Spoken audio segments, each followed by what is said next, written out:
Bonjour à tous, aujourd'hui on se retrouve pour une nouvelle vidéo où on va regarder un petit peu les résultats qui ont été publiés par FICO. Alors on a une boîte qui a publié tout de même de très bons résultats, mais on peut voir que là le cours de bourse a chuté depuis la publication. On a pris à peu près moins 20 depuis le plus haut là juste avant qu'il publie et jusqu'à aujourd'hui. Et on va essayer de comprendre pourquoi l'action baisse alors que les résultats sont très bons. Donc on commence tout de suite avec une croissance du chiffre d'affaires de 26% par rapport à l'année dernière, donc c'est très bien. On peut voir tout de suite ce qui a drivé la croissance, c'est le revenu des scores, hein, puisqu'ils ont fait 41% de croissance par rapport à l'année dernière. Et par contre, le software, lui, n'a fait que plus 2%. On a un net income qui croît très bien, plus 30%, donc ce qui veut dire qu'il y a une amélioration des marges, et des EPS qui croient à environ 40%. Donc il y a eu des rachats d'actions. Donc le free cash flow TTM qui va croître de 28% par rapport à l'année dernière, ce qui est très bien et des rachats d'actions à hauteur de quasiment 2 milliards sur un seul trimestre. Et donc comme il le dit juste ici, c'est le plus gros rachat d'actions qu'ils aient pu faire depuis, qu'ils sont cotés en fait. Voilà, ici pas grand chose à dire, on a juste le détail justement de la croissance entre le score et le software. Et de toute façon, si on doit retenir vraiment un seul segment qui fait toute la rentabilité de FICO, c'est surtout les scores. Si on regarde un peu le pricing au niveau de leur score, si on prend le pricing per score model, ce qui est le pricing classique, on est à 10 là par score. Et après avec le pricing, au niveau de la performance, il y aura le choix entre le classique FICO qui sera à 4,95 l'unité et après on a 33 de frais de closing et ça, c'est des frais qui interviennent uniquement lorsque le contrat de prêt est validé, que tout est bon, que tout est enclenché, bah, juste à partir de ce moment-là, ils pourront payer ces frais et si on tire un score FICO mais que le prêt n'a pas lieu pour je ne sais quelle raison, ces frais de closing ne seront pas, facturés. Et si on prend le FICO Score 10T, donc leur dernier score, on sera à 99 centimes par score, plus, là par contre 65 de funding fees, donc frais de closing. À savoir que ce modèle de financement là pour le 99 centimes par score plus 65 de frais de closing, il l'avait, mis en place le trimestre dernier, justement pour répondre un peu à cette, concurrence du Vantage Score qui était également à 99 centimes le score. Et donc l'avantage de ce, pricing sur le modèle de la performance, c'est que ça permet de réduire le coût d'entrée pour le prêteur. Donc il n'est plus obligé de dépenser, 10 par score à chaque fois. Là, on est sur, 99 centimes ou 4,95 et après uniquement, dans le cas où le prêt, va jusqu'au bout, il y aura des frais de closing cette fois-ci. Donc on a vu, hein, la croissance dans les scores, c'est 41%. On voit que ça vient principalement du B2B et principalement du mortgage, donc tout ce qui est, hypothécaire. Voilà, là vous avez encore un peu plus de détails, donc entre le B2C, B2B et au sein du B2B, quel type de prêt, est comptabilisé dans le chiffre d'affaires. Et si vous vous demandez pourquoi juste ici, il y a un gros gap comme ça au niveau des scores, bah, en fait, c'est parce que c'est, la politique de FICO qui, quasiment double ses prix à chaque fois, qui fait que forcément, bah, on a des revenus qui croient très bien et des marges qui croient très bien pour le segment score. Comme je l'ai dit, on va très rapidement passer sur le segment, software, que c'est un segment qui croît plus trop, hein. On est à 2 de croissance, mais on peut voir que, dans ce segment, il y a de plus en plus de migration vers, FICO Plateforme au détriment du coup d'une autre plateforme. Mais tant mieux, hein, c'est ce qu'on veut, c'est, là où ils sont en train de mettre toute leur valeur ajoutée, c'est au niveau de la plateforme et on peut s'attendre aussi, on l'espère, à une augmentation des marges dans le futur de ce segment, software. Parce que justement, c'est un segment qui, manque un peu de marge contrairement au segment score. Donc ça serait bien qu'ils essaient de tirer la marge aussi, dans ce segment-là. Si on va voir un petit peu les chiffres dans Fiscal AI, vous avez en bleu, juste ici, les chiffres d'affaires pour, les scores et en orange juste là pour, le software. Donc on voit très clairement la tendance, du chiffre d'affaires du score qui prend de plus en plus de place et comme je le disais tout à l'heure, c'est notamment dû à l'augmentation des prix. Pareil, on le voit quand même assez clairement. Vous voyez mars 2024 juste là, on a une augmentation de prix. Après juste là, mars 2025, augmentation de prix. Et juste là, mars 2026 aussi, augmentation de prix. Ce qui nous donne un CAGR de 30 pour les scores, alors que pour le software, on est à 9. Donc on a un peu de croissance, mais c'est vraiment très léger, hein, quand on compare au, score, donc on est divisé par 3 quoi. Après ce qui serait intéressant que le management de FICO ne nous donne pas, ou alors je suis pas au courant.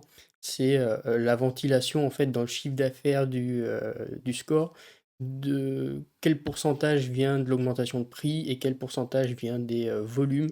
Donc ça, c'est une info qu'on n'a pas, donc on part du principe que, l'augmentation de chiffre d'affaires des scores vient principalement, de l'augmentation de prix en fait et du gros pricing power que peut avoir, FICO. Si on va un peu plus en détail maintenant dans la rentabilité des 2 segments software et score, donc je vous ai mis en orange le revenu du software et en bleu, c'est, l'operating income en gros du software. Je pourrais calculer directement une custom métrique avec, Fiscal AI étant donné qu'on a le revenu et le résultat opérationnel, mais là on est à 200 pour 50, donc ça fait une marge opérationnelle à peu près de 25 pour le segment du software. Et là, si on va voir justement pour le score, vous allez voir que c'est pas du tout la même chose. Donc là, dernier trimestre, on est à 460 à peu près de revenus sur le score pour 416 de résultats opérationnels. Donc on a une marge opérationnelle de à 90% à peu près sur le dernier, sur le trimestre qu'ils viennent de publier. Donc vous voyez que la rentabilité est carrément pas la même, hein, en fonction des segments. Je pense qu'ils ont tout intérêt aussi à augmenter la rentabilité du segment software parce qu'ils se font de plus en plus taper sur les doigts pour leur augmentation de prix qu'ils font sur les scores, même si proportionnellement à l'enveloppe totale d'un prêt hypothécaire, ou alors si on compare même à du Moody's ou alors du S&P Global qui font du rating, on est très très loin de ces niveaux-là et ils auraient encore de la marge de manœuvre, mais ils ont quand même intérêt justement à augmenter la rentabilité du segment software et je pense tout de même c'est ce qui arrivera à terme et surtout avec leur, FICO plateforme, donc un SaaS cloud quoi, où, on va essayer de centraliser un maximum de coûts. Donc pour l'instant, c'est pas encore le cas, il y a quand même de plus en plus de migration vers FICO plateforme et j'espère que ça va donc tirer la rentabilité à l'avenir de ce segment. Et pour la rentabilité du segment score, hein, il y a rien à dire, on peut difficilement faire mieux quoi. Ils vont juste augmenter encore un peu plus leur prix, ils vont être à 95 de marge et voilà quoi. On a vu en TTM, le free cash flow est à 961 millions ce trimestre, ce qui est un all-time high, hein, pour eux.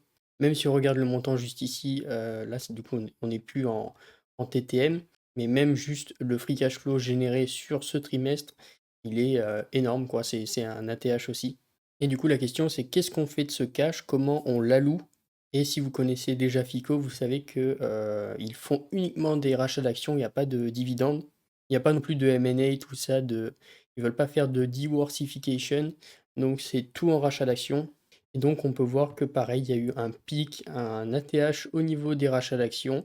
Donc ils ont racheté 3,264 milliards de leurs propres actions. Bon, comme on l'a vu, hein, le free cash flow, là, 961 millions sur du TTM, donc forcément il y a eu de la dette. Vous pouvez voir juste ici, la dette a bien augmenté. On passe d'un ratio dette sur EBITDA à 2,6. On est là à 3,5-7. Voilà, ils se sont endettés massivement pour pouvoir racheter leurs propres actions, sachant que si on va voir un petit peu le cours de bourse juste là, ils sont à leur plus bas là depuis un moment, hein, depuis plus de ouais, donc ils sont à leur plus bas depuis à peu près 3 ans, donc avec une valorisation qui est très intéressante. Donc ils n'ont pas hésité à aller très fort sur les rachats d'actions sur le trimestre passé. D'ailleurs, si on va voir dans le bilan juste là, vous avez l'info. On voit que la dette est passée de, 2,6 milliards à, 5,2 milliards. Donc très grosse augmentation de la dette et ça s'équilibre avec juste là dans le post treasury stock qui passe de -7 milliards à -10 milliards. Donc ça s'équilibre. Pareil, si vous allez voir dans le cash flow statement, vous avez le post proceed from revolving line of credit and term loans, donc qui a explosé, hein. On est passé de 450 à 2 950 pour aller dans le rachat d'actions juste là, à 3 milliards, on avait dit, pour du coup 866 millions l'année dernière. Pour rappel, vous avez mon lien en description pour, mon programme de coaching. Voilà, donc si vous êtes un peu perdu dans vos investissements, que vous avez du mal à repérer une action qui, est de qualité, qui semble sous-évaluée, ou que vous avez du mal à la valoriser, ou qu'une fois que vous avez investi dans une action, vous ne savez pas comment la suivre, bah, vous avez mon lien pour mon coaching en description. Voilà, n'hésitez pas à réserver un appel et puis comme ça on discute, on voit un peu votre stratégie. Si ça vous intéresse qu'on travaille ensemble et puis, bah, si c'est le cas, on pourra aller plus loin et puis, voilà quoi. Et donc je pense que la principale question qu'il faut se poser, c'est quel va être l'impact justement de cette dette sur, le futur de FICO? et de sa performance. Donc pour ça, si on va voir un petit peu dans le transcript, déjà juste là, on a une information très importante, c'est que le taux d'intérêt de sa dette est à 5,64. Donc ce qu'il faut se dire, c'est qu'avec toutes les dettes qui sont contractées, ce trimestre, il faut s'attendre probablement dans les prochains trimestres à avoir un net income pardon, qui croît peut-être un peu moins vite que prévu, parce qu'il va être impacté justement par ces dépenses d'intérêt. Et un deuxième point, on a cette phrase qui est très importante, qui explique que prochainement, ils vont se concentrer surtout sur le remboursement de leurs dettes. Et pour terminer, juste ici, on a le CEO qui répond à une question, toujours au niveau du même sujet, et qui explique qu'il n'y aura probablement pas d'autres achats d'actions pour l'année 2026, étant donné que là, ils ont fait un gros trimestre avec beaucoup de rachats d'actions. Ce qui conforte un peu l'idée qu'ils vont utiliser leur cash justement pour repayer leurs dettes et faire diminuer un peu le ratio de dette net EBITDA ou alors dette net free cash flow aussi. Maintenant, point très important aussi sur la concurrence qu'il y a avec le FICO Score. Ce que le CEO expliquait à propos de justement ce Vantage Score, c'est que les prêteurs en fait tiraient les deux scores, que ce soit le Vantage Score ou le FICO, les comparaient et en gros prenaient celui qui était le plus avantageux pour eux. Donc le CEO expliquait qu'il n'aimait pas du tout ça parce qu'on avait un peu une notion de gamification où justement on ne prend plus le score sur la performance et la justesse des informations qu'il va fournir, mais vraiment sur celui qui va être le plus avantageux pour le prêteur. Et une autre personne qui mentionne que le Vantage Score atteint à peu près 20% de part de marché chez certains prêteurs. Et donc toujours le CEO qui répond que pour eux, il n'y a pas eu de baisse de volume de vente des scores. Il y a toujours le même nombre de scores au minimum qui est vendu. Et que justement, on a cette notion de gamification et de comparaison des scores qui intervient. Et que pour lui, de toute façon, ça n'ira pas plus loin et que le Vantage Score peut estimer être à 20% de part de marché, mais c'est tout, ça n'ira pas plus haut. Et il y a plusieurs choses qui confortent un petit peu cette idée-là. C'est notamment toute la data qui appartient à FICO, toute la donnée qu'ils ont depuis des dizaines et des dizaines d'années, que le Vantage Score n'a pas. Et aussi cette étude indépendante qui a eu par Milliman, qui a comparé justement le score FICO 10T et le Vantage Score 4. Et ce qui en a été conclu, c'est que le score FICO est vraiment beaucoup plus prédictif que peut l'être le Vantage Score. Donc on peut le voir, il est 10% plus prédictif pour ceux qui achètent une maison pour la première fois. Et en général, 8% plus prédictif que le Vantage Score. Et donc ça fait quoi d'avoir un score plus prédictif que l'un ou l'autre? Et bien juste ici, c'est noté que le Vantage Score a des taux de défaut sur les prêts plus importants que le FICO Score. Et qui dit taux de défaut plus important dit forcément moins de rentabilité pour les banques, ce qui montre encore l'avantage du FICO Score et ce qui va dans le même sens en fait de l'augmentation des prix, du pricing power qu'ils peuvent avoir si derrière les banques, ça leur permet de faire beaucoup plus d'économies que si elles passent par un Vantage Score. Maintenant, on va passer à la valorisation et comme vous avez pu le voir, on a des résultats qui sont très très bons. Une entreprise qui a un cours de bourse qui baisse de 20%. Et donc, qu'est-ce qui a pu causer cette baisse? Je pense que c'est justement la dette a augmenté, qui a explosé, même s'ils ont très clairement dit dans le transcript qu'ils vont repayer cette dette très rapidement et probablement plus faire de rachat d'actions. Donc on a un problème qui est déjà réglé. Et bien sûr, toujours cette concurrence au niveau du Vantage Score, mais on l'a vu, un score qui est moins prédictif, donc probablement moins rentable pour les banques, ce qui justifie un pricing power élevé pour FICO, qui peut encore justement se permettre d'augmenter ses prix pour les scores. Voilà, donc pour moi, ce sont des résultats qui sont positifs et on peut voir FICO qui voit sa valorisation du coup chuter. On est à 24,35 fois le free cash flow. Donc on peut voir la dernière fois qu'ils étaient dans ces prix-là, c'était en 2022 lors de la récession. Et donc pour moi, à ce prix-là, c'est un bon prix pour en racheter, je pense. J'en ai pas racheté encore, mais il y a des chances que forcément j'en rachète.